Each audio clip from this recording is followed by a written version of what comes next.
What is going on, YouTube? Welcome back to the channel. LexxExpress checking in with some more Tony Khan cheese. This man really thinks he is cooking. He thinks he's cooking up a storm on Twitter. Well, he's back at it again, folks, and we're here to talk about it because why not? Yesterday, I did a video, got so many views, so many comments, so many likes. Thank you. I hope you guys enjoyed that, and we will continue the conversation and discussion here. So subscribe if you love all things wrestling. We don't just cover the negatives. We don't just bash AEW. We don't just hype up WWE. We talk about wrestling in general and criticize where criticism needs to be done. All right, so let's go, man.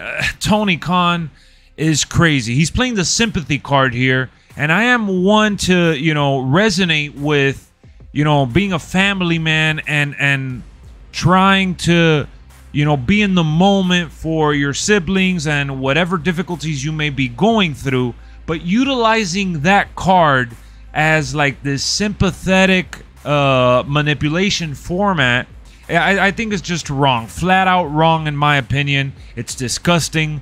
But let's read it. I have it up on the screen. You guys could see it there too.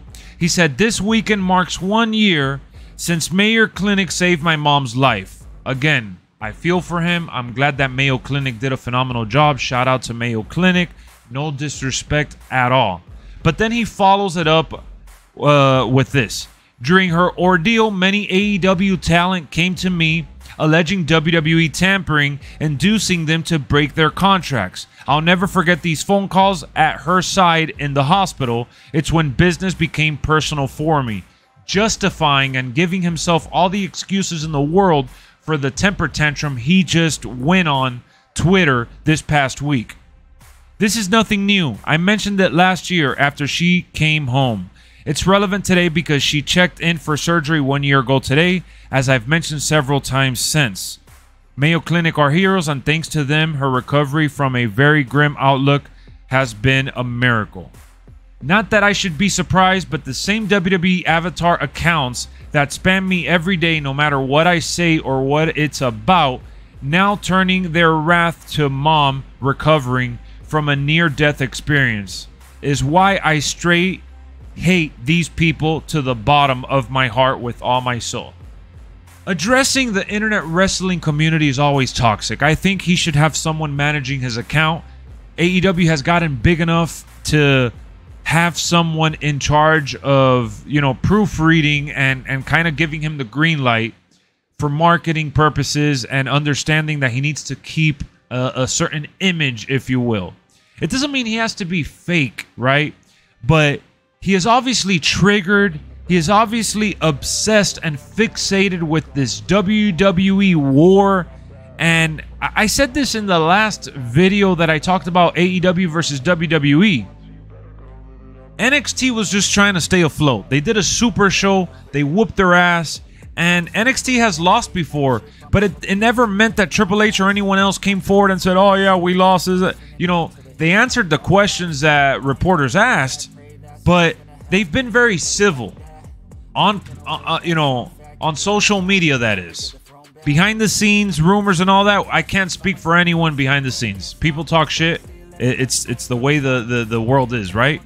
But to not be better, to not do better, to be an owner of this $1 million brand and to try to be different, but making the troll, toxic, online social media mistake of expressing yourself in this manner and trying to drag WWE's brand and name and their wrestlers while you're signing their free agents and you're signing people that worked with and for them, while you've probably tampered as well. You think that Matt Hardy didn't talk to Jeff, or other people didn't reach out to Jeff Hardy when he was still under contract? You think Neville wasn't talked to about joining AEW while he was still under contract? Are you that naive? Come on, Tony. We're not that stupid, man. Maybe you didn't, play a part in talking to Jeff Hardy directly in the moment, but other wrestlers and other people talking to join forces. Like, come on, let's be real. That's tampering too. It works both ways. And now that WWE has gone on to sign Cody Rhodes, Brian Pillman Jr., Jade Cargill, and I'm sure many more to come, he's getting bitter that he's losing stars to WWE, but WWE doesn't really care or get bitter over AEW signing some of the people they released or some of the people that had expiring contracts. There's different ways to handle business, and losing the way AEW lost this week and going off on Twitter the way he has this week just looks very, very nasty, bitter, disgusting, and it encourages fans on social media to continue to bully each other and further this conversation in a toxic manner. It happens on my streams all the time. It happens on Discord all the time. It happens in the comment section, everywhere, all across social media.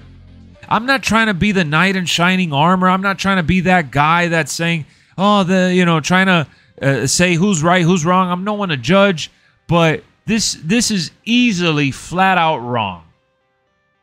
And I know I'm being hypocritical because I'm saying I'm not going to judge, but I'm here judging him and saying what he's doing is wrong, because ultimately something like this, I truly, wholeheartedly believe should not be done. In my opinion, this is not good for business. And then, if this is where he left it at, right, and he was just kind of voicing his frustration, fine, all right. He's only human after all, right? He's just voicing his concern and voicing his annoyance for the WWE bots and all that shit. Okay, I get that part. But then he goes on to promote the shows and matches that are up and coming for his, AEW brand. So he's utilizing this toxic behavior to promote AEW and garner clicks.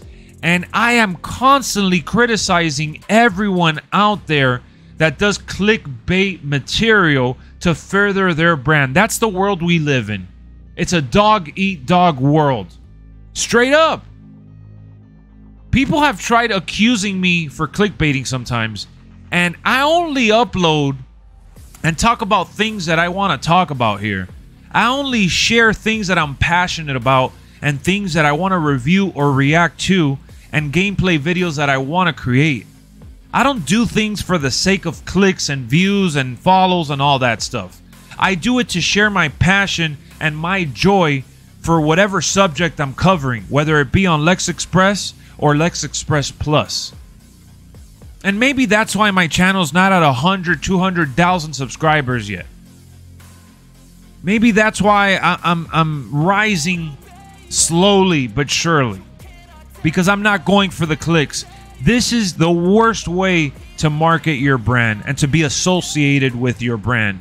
You want to talk about CM Punk getting fired with cause and CM Punk being toxic and ruining the work for your employees backstage? Well, look in the mirror, bud. You're doing the same thing in a different way right now. This is no different. You're taking away from the hard work that the talent put on for Title Tuesday, which I thought was a complete gimmick anyways, but everyone bought in and did a good job. And you're taking away from that. You're taking away from Rampage. You're taking away from Collision because your ego is so damn big that you want to go ahead and bash your competitor or the person you're trying to compete against because you're so desperate. Why? You are in a good spot. AEW is in a good spot. There's no need for this fake imaginary war. Now I'm also reading that Triple H and Shawn Michaels and everybody's like, oh yeah, AEW is declaring war. The reason why they said that they view everyone and anything as competition is because they're in the entertainment business and they're trying to be the leaders in entertainment and they're trying to provide a variety of entertainment. That's why WWE thinks bigger, and better. AEW is just focused on this small indie wrestling promotion level scale, but on TV. You got to get past that, man. You got to get past that.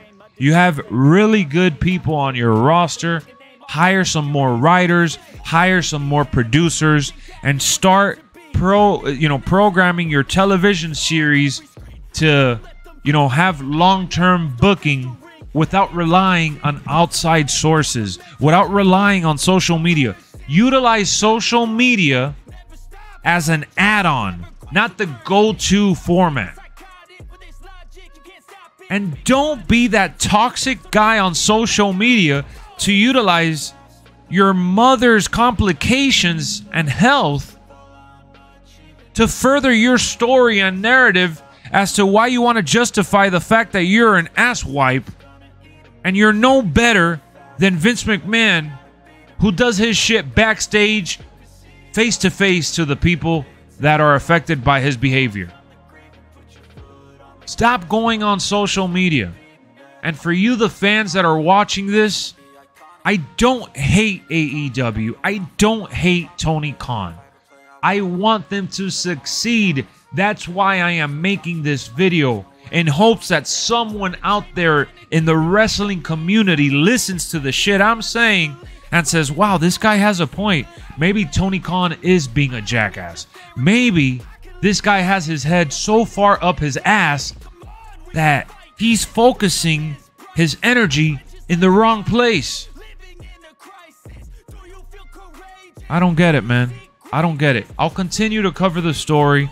And if it's rinse and repeat, the same old rants, the same old bullshit, I'm not even going to bother making a video. I'll just talk about it on stream.